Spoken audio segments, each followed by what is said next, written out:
Well, hello, visitors to and denizens of the YouTubeverse. I'm John, your sociable hermit, currently on secondment from the woods. Today's video I'm really excited about. I'm going to talk about something I've been wanting to talk about for a long time, and now I finally have the two pieces of equipment here to go over it, and that is portable power supplies that you might use for a bunch of applications. I'm going to specifically be talking about how these can be useful as your house bank electricity inside something like a minivan camper, but you can also use these in your house. You can use them camping. You can use them out fishing. You can use them for portable ham radio deployments. And I'm going to cover what some of the pros and cons of both types of these power packs are and which one might be useful for you depending on what your uses are. As always, I'm not sponsored or paid to do this. These are both my own. I bought them myself, so I'm free to say what I like about them. And I don't want to particularly push any particular brand, but just for clarity, so the older model I'm talking about here is a Canadian Tire. It's their in-house Motomaster brand. I've owned multiple ones from them. I've liked all of them. I've owned some ones with some other brand names. They're all pretty similar. And over here, the newer lithium iron phosphate type device. This one is from a company called BlueTTI. Other companies doing this sort of thing include Jackery and Goal Zero. They're all very similar products. I've been happy with this one. I've been happy with this one. Don't know anything about the others. Not particularly advertising either of these brands. Just can say that I've liked both of them myself. Portable power packs have been around under slightly different names and in different forms for more than 20 years now. And I have examples here of kind of the two main types of devices you'll find in this use case. And what I'm going to talk about here are my own personal observations and worth what you paid for them. Okay, so the two types generally can be separated by the type of internal battery chemistry, and that's going to be very important. Over here, this type, the one with these booster cables on the side, the kind of the older style one, these use what's known as an SLA or a sealed lead acid battery. This is an old style battery chemistry. Overall, these are going to be cheaper devices. They can be very handy. I'll talk about what things you can do with these, including some things you can't do with this. And also, they have their downsides. The one over here, the shiny looking new grayish one, this has a much more modern type of battery chemistry. This uses a lithium iron phosphate type battery. And again, there's going to be a huge difference in what you can do with this versus this based on that. But let's start off by comparing a bunch of different factors or features of each one of these. Let's start by talking about weight and size. Now, these two examples each are about the same size and about the same weight, and that's intentional. But bear in mind that each of these is an example of a type, and that for each of these you can get much larger versions of these and some slightly smaller ones. These are both on the small side of their respective categories. Okay. Size-wise, I don't have a ruler here, but this is just under 30 centimeters or 1 foot in width. Same here. It's about 20 centimeters, 8 or 9 inches tall. About the same thing here. I bring the handle up, almost identical in height. And for depth, again, 20 centimeters, 8 inches, slightly less. 20 centimeters, 8 inches, slightly less. And what do they weigh? Not very much.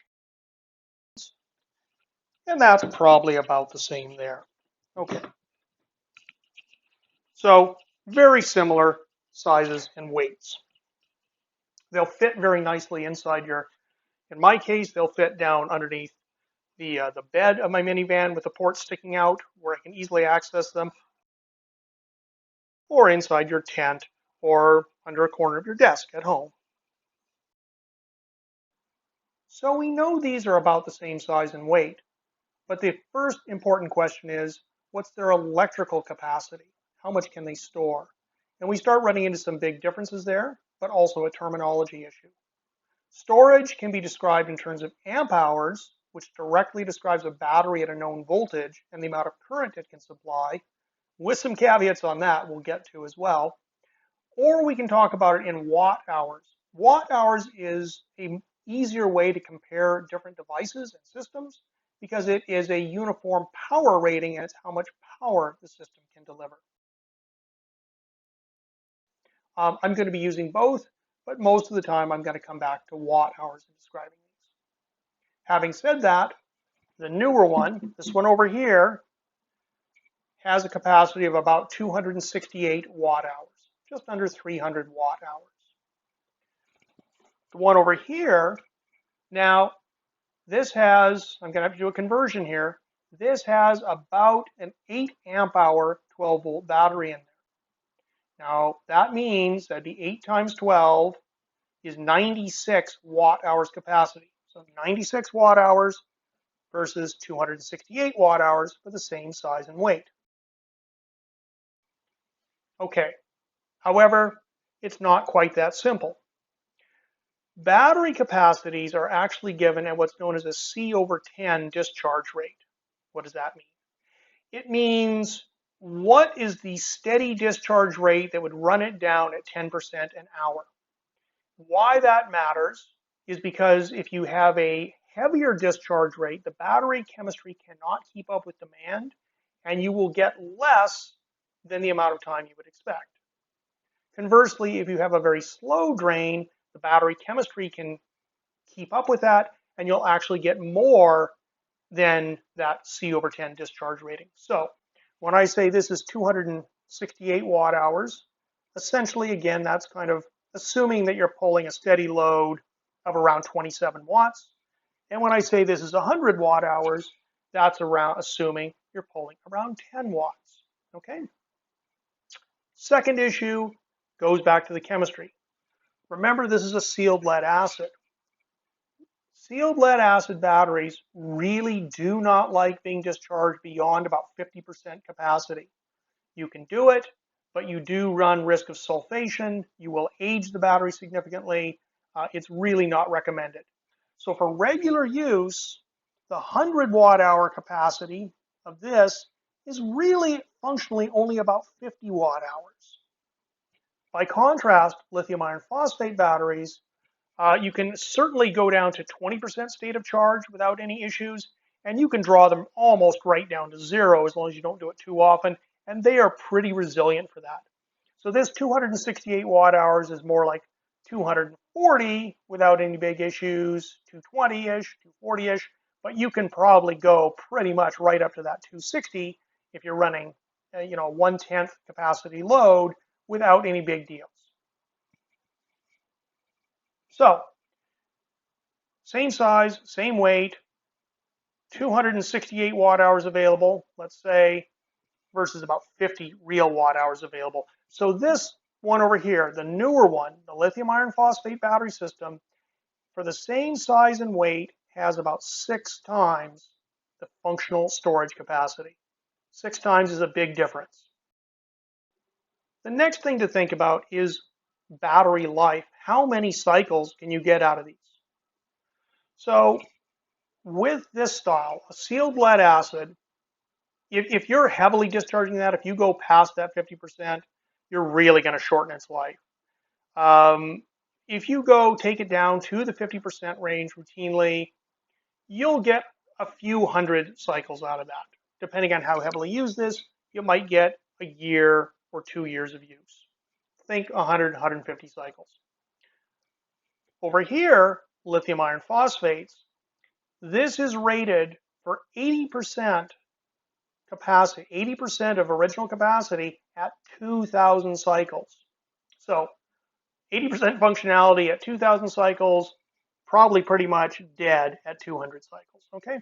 So longevity, lithium iron phosphates definitely have the win there.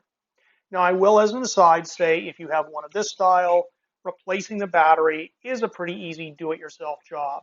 Usually there's just some screws.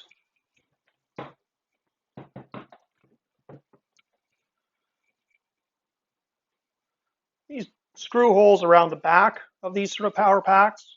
Usually there's one hidden somewhere underneath one of these covers. You can usually feel it with a finger.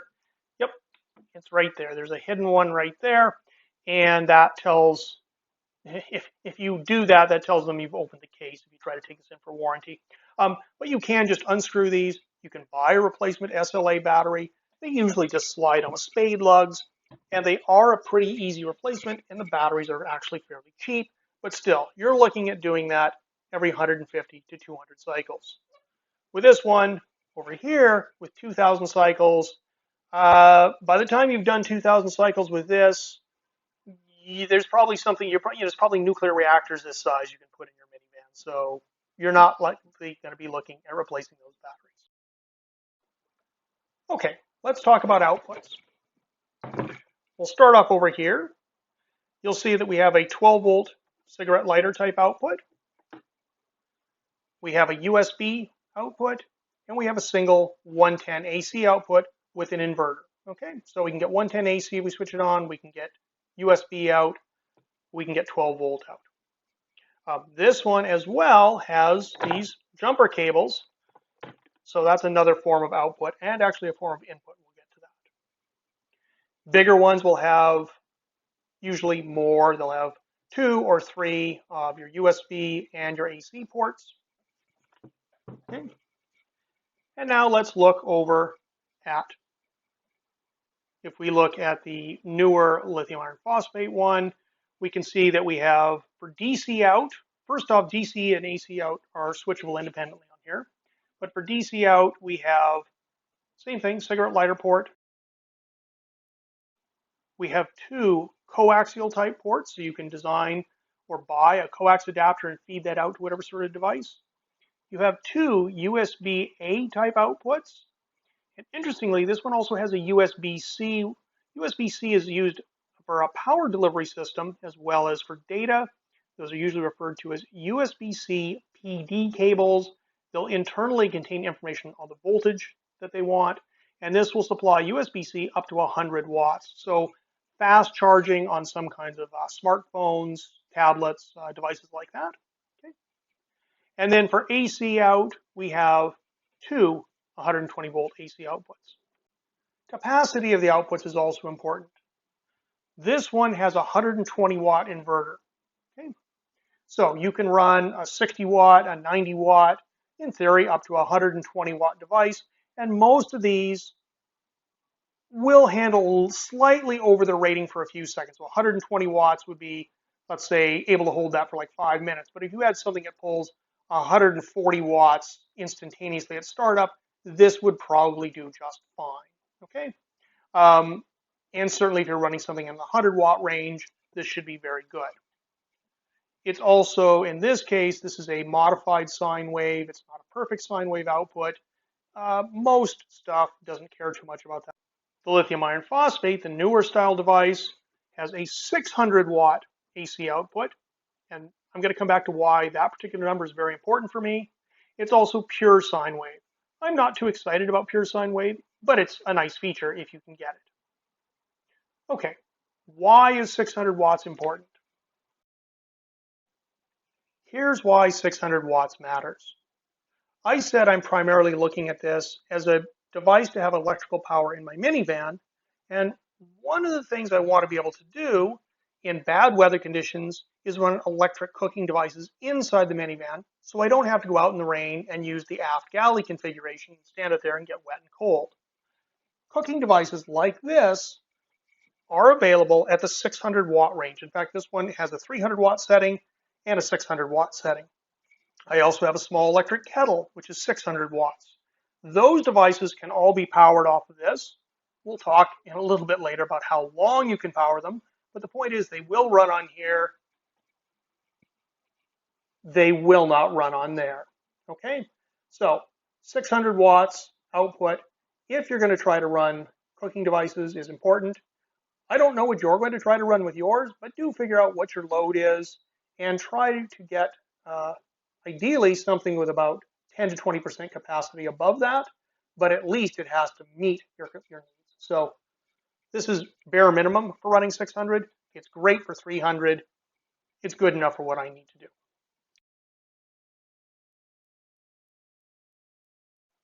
Let's talk about power inputs. Because remember, despite what these might be called in some advertising, they're not generators, they're batteries, they're storage devices. You need to put the electricity into them so you can get it out later. Okay, well, on this newer type 1, we have two forms of inputs. We have a DC input here, and we have an AC input here. The AC input is nice. Obviously, if you have home power, you can plug it into there, and that will charge it up very simply. The DC port has a charge controller on it. What that means is that you can hook this up either with the correct adapter to a cigarette lighter port in your vehicle. So as your vehicle's driving and your engine's running, you will charge this up. Or you could have some sort of other DC source like a solar panel.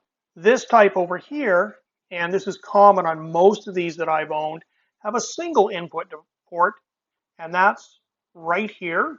It's DC only, and usually there's a small wall adapter. And so if you want to charge it at home, you'd use that wall adapter and charge it through there. However, your cigarette lighter port goes directly onto the battery, and you can usually use a double-ended cigarette lighter to cigarette lighter plug that in with your vehicle, and it will charge via that. Also, your booster cable connectors here can be used to charge this. Again, those go straight to the battery, or you could take a very much larger external battery, clip those to it, and then use that. That will actually pass through here. You're still able to run the inverter. You're still able to run the USB out, the 12 volt out. It just would give you additional storage, and or depending on the voltage differential, it may charge the battery in here. So 3 DC ends. Both of these on this DC coaxial in have a charge controller.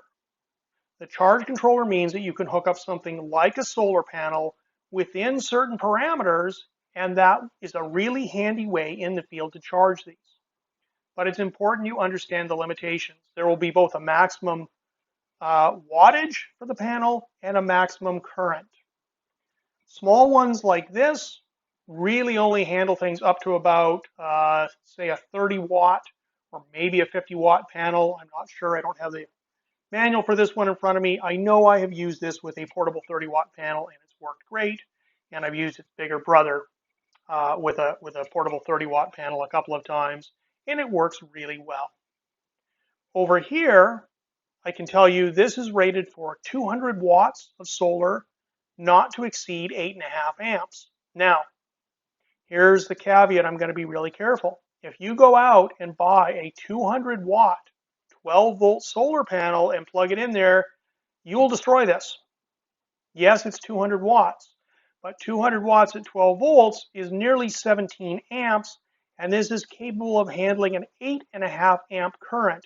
If you actually got full current off of that 200 watt solar panel, actually anything over about 50%, you're going to destroy the charge controller in here and just wreck this thing. And I'm pretty sure your warranty is not going to cover you doing something dumb like that. So you can't just go out and buy a 200 watt panel. If you got a 28 volt solar panel at 200 watts, and they do make those, then you would be right on what you could do here. And so if you wanted to actually get 200 watts into here, that would be what I would try to do. Otherwise, this will work with kind of your average 100 watt 12 to 14 volt panel. If you want to know the state of charge on the two systems, for the older style one, you've got a simple 4-scale LED system. Some of the larger ones that I have will actually have a digital readout, which will give you percentage, and will also tell you watts delivered when power out. For the newer lithium iron phosphate one, we've got this cool display here, which tells me what's going on, tells me eco mode just means that it will turn off if it doesn't have a load within a certain time, tells me my input watts, tells me my output watts. Tells me I'm running AC capability at 60 hertz. I have 30 hours. I don't know why it says 30 hours there. I'm at 100%, and I can do things. If I turn the DC on, it shows the DC's on there. If I turn the AC on, it shows the AC's on there. I don't have any easy way to show this because I use my cell phone as my video camera, but there is also a Bluetooth enabled app. This has a Bluetooth connectivity to it, and I can use my phone to actually control various parameters on this and see all of these numbers in real time, even if I'm not right at the machine. So again, if it's in the minivan, I can have it tucked away someplace and be looking at these numbers. Or if it's in my tent, I could be sitting outside and check how much solar charge is it getting, how much does it have going out. And that's actually a really handy feature. Let's talk about some of the unique features that each of these two styles of device have. So this older type, which so far for the weight and the size has less output capacity, less output wattage, less number of life cycles, got a bunch of things going against it, but it has one thing that makes it really handy. Built-in jumper cables. These were originally intended as a portable power pack you can carry in your vehicle, and if you're stuck in the middle of nowhere and suddenly your battery has gone dead and you need to boost your own vehicle, one of these works great. That's why I started carrying them a very long time ago. Really handy. This type over here, for whatever reason, they're not incorporating those. You do need some very high current wiring. It adds a little bit of stuff. Doesn't look quite as nice on the outside of the case.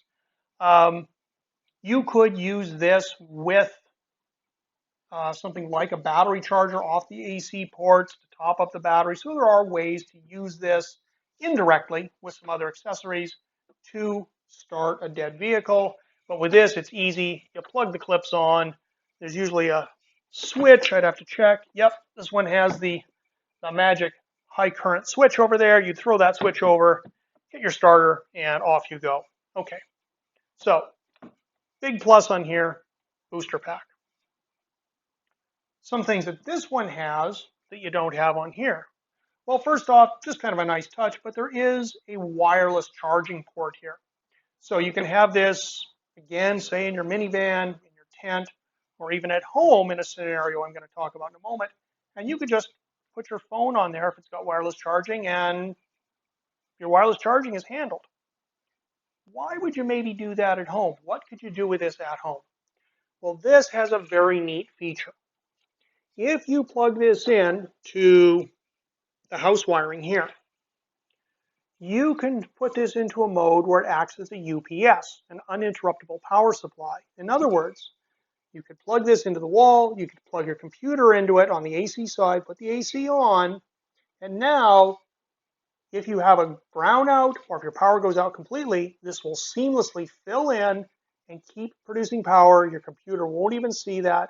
It'll give you time to get everything shut down neatly. Now, a lot of people, like me, actually have separate UPSs in our home. A lot of the old ones have this kind of style of battery. In fact, exactly the same battery that's in here is what's in the UPS I have. But if you already have this device, you don't have to buy another UPS. And it's got 6 times the capacity that this one has. It'll run your computer 6 times longer.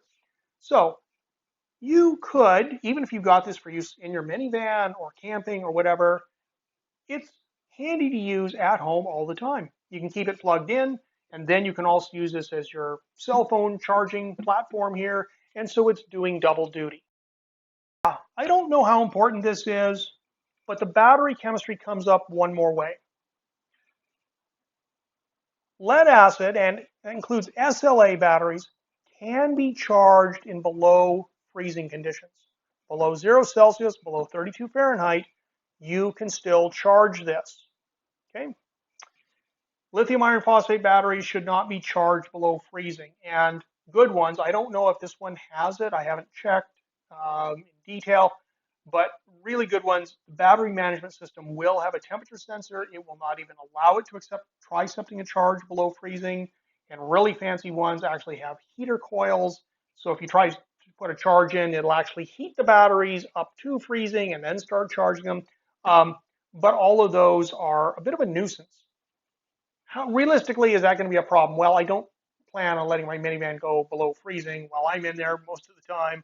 I have an entire video on my little butane heater that I can use to make sure it doesn't do that.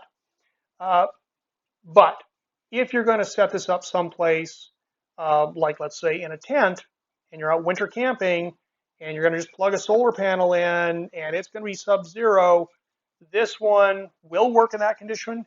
This one may not, and depending on the internal charging circuitry, you might actually damage it if you try to charge it below freezing. Let's talk about cost. Okay, now this is going to depend on where you are. Depends a lot on what country you're in. So the numbers I'm going to be giving here are Canadian numbers. They will look fairly different, for instance, than US numbers and probably other countries as well. But ballpark numbers, a smaller booster pack styled SLA power pack like this one here will run about $150. Maybe you find them for $120 on sale. Maybe they're more like $175 where you are. But figure in the $150 range. Okay. These fancier ones with the lithium iron phosphate, as you might expect, cost more. But again, on sale, you can get one like this for about $300. So this is about half the price of this, but remember, it's about 1/6 of the actual usable storage capacity. So it's actually 3 times more expensive per usable watt hour of storage. Plus, think about the fact that the battery pack, the longevity of it, I said you get maybe 200 cycles versus 2,000 cycles. Plus, at 2,000 cycles, you're still at 80% functionality here.